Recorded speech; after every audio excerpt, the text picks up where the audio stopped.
po para may nginunguya sila. Nalalasahan nila yung katas, tapos natatanggal pa yung stress nila. Ayan mga idol, si idol nagpapagod para may mapakain sa mga bisita. Kayo magnanakaw ng account.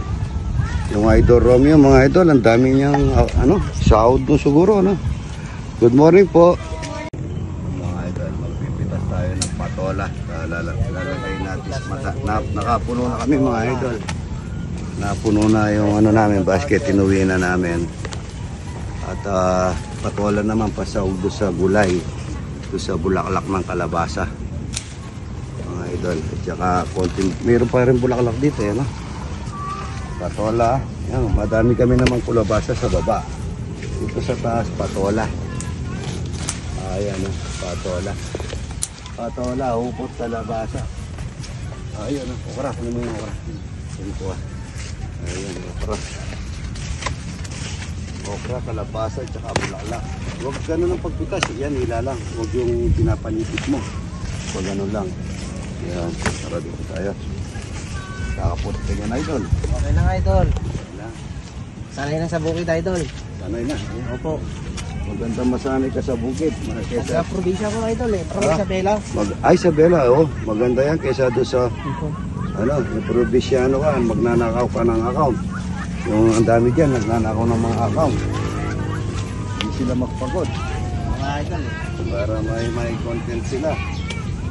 Tsaka para may mahani sila mga idol. Sarap nito, laga, no? Mga bata, Kas bagoong. Ha? Kas bagoong. Bagoong.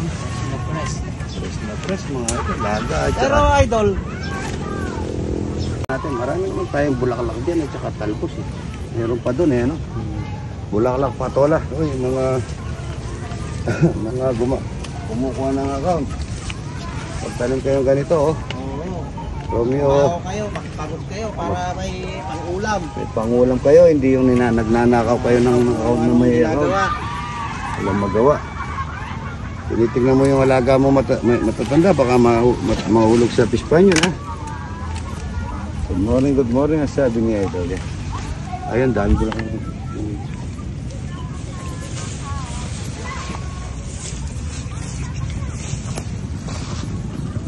Sinundan natin si idol, nag-harvest ng gulay. Yan, masarap. Pahaba ng buhay.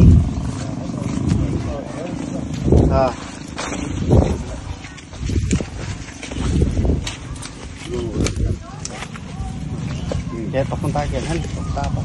so, Masalay ken ha? Oo ka na.